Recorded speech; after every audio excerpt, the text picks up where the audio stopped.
اور جی میرے پیارے بھائی، یہ سارا کچھ ثابت ہوتا ہے، میں آپ کو روایات ڈھونڈ کے بھی لگا دوں گا کہ جب ان کی وفات ہوئی تو حضرت علی کرم اللہ وجہ نے ان کا جنازہ پڑھایا، اور اس جنازے میں خود حضرت علی نے پڑھایا اور کسی اور کو نہیں بلایا، رات کے اندھیرے میں دفنا دیا۔ جب یہ واقعہ روایت سے آپ کو بتاؤں گا، اس میں طبی موت بھی یہی ہے۔ جب اس واقعے میں نہیں قتل لکھا ہوگا تو پھر کیا ہوگا؟ یار ہاشمی جو تھے اتنے بزدل نہیں تھے۔ آپ کو اب میں کیا سمجھاؤں یار، یہ جو قبائلی زندگی ہوتی ہے نا، قبائلی زندگی میں قبائل کے بندے کو کسی دوسرے قبیلے کا بندہ، کسی گناہ گار، کسی فاسق کو بھی آ کے قتل کر دے نا، وہ گوارا نہیں کرتے دوسرے قبیلے کے بندے سے قتل ہونا۔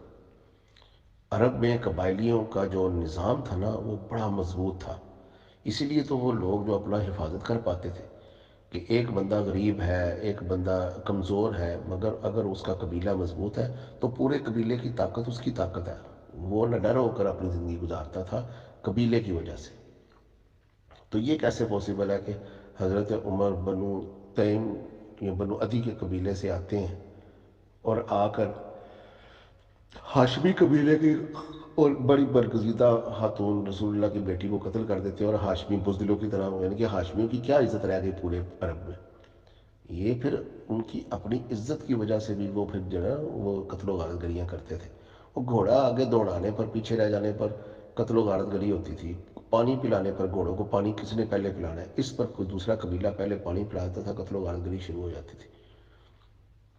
یہاں تک کہ حضرت رسول اللہ صلی اللہ علیہ وآلہ وسلم نے ایک دفعہ صحابہ کرام کھڑے تھے، حضرت سعد بن معاذ وغیرہ تھے، اور سعد بن معاذ جو تھے نا، ان کے قبیلے کے ایک جو بندہ تھا نا، وہ نبی علیہ الصلوۃ والسلام کی گستاخی کیا کرتا تھا، وہ کافر تھا، مسلمان نہیں ہوا تھا، لیکن تھا حضرت سعد بن معاذ کے قبیلے کا۔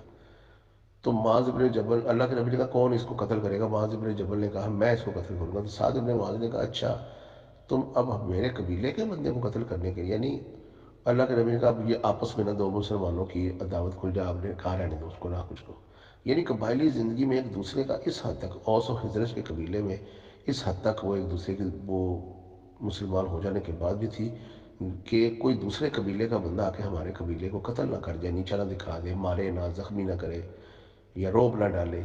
تو یہ کیسے ممکن ہے؟ میں آپ کو دوسرے اینگل سے بھی سمجھا رہا ہوں کہ بنو ہاشم کوئی معمولی قبیلہ نہیں تھا، سب سے برگزیدہ قبیلہ تھا۔ بنو ہاشم کے قبیلے کی ایک فضیلت میں سب سے اعلیٰ خاتون، خاتون جنت کو آ کے کوئی قتل کر دے، پورا بنو ہاشم بیٹھ کے منہ تکتا ہے۔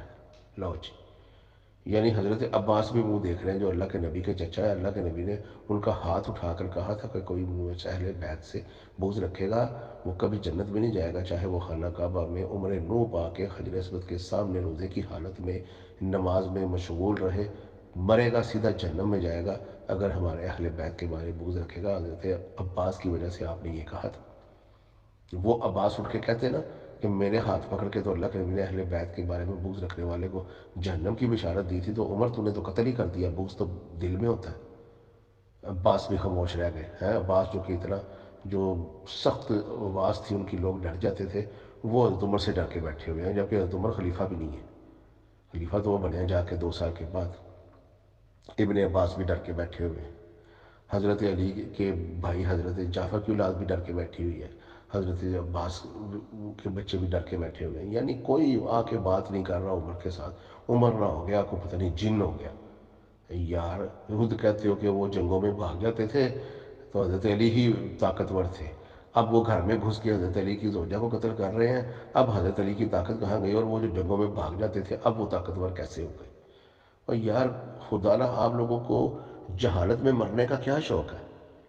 نماز روزہ کرتے ہو، قرآن پڑھتے ہو، اللہ کے نبی کی اولاد کے دن وفات کے آتے ہیں، رو رو کے برا حال کر لیتے ہو، یہاں تک کہ ہمیں بھی پتہ نہیں چلتا کہ کب وہ شہادتوں کا دن آ رہے ہیں، تم لوگوں کے کالے کپڑے پہن کے روڈوں پہ آنے سے ہمیں پتہ چل جاتا ہے۔ یہ احسان ہے تم لوگوں کا ہمارے اوپر کہ اہل بیت کے دلوں کو متعارف کرانے میں اہل تشیع اہل سنت پر بازی لے جا چکے ہیں، اس میں تو کوئی شک نہیں۔ 10 محرم کو حضرت رسول اللہ کے خاندان کی شہادت کے دن کو اگر شیعہ دنیا میں نہ ہوتے تو یہ سنی بھول جاتے اور خون ختم کر جاتے رسول اللہ کے خاندان کا، اس میں کوئی شک نہیں ہے۔ جو بات سچ ہے میں کہوں گا، جو اہل بیت سے محبت آپ کی میں نے دیکھی ہے وہ سنیوں میں نہیں پائی جاتی، لیکن خدا را آپ اتنی محبت کرنے کے بعد گمراہی کی موت کیوں مرتے ہیں کہ اللہ کے کہ نبی کی بیٹی کو حضرت علی کے سامنے شہید ہوتا دیکھ کر حضرت علی کچھ نہیں کر رہے. یہ سوچ کتنی غلیظ ہے، یہ سوچنا کتنا انسان کو دین سے خارج کر دینے والا عمل ہے کہ حضرت علی کو اس حد تک تم لوگوں نے نیچے گرا دیا.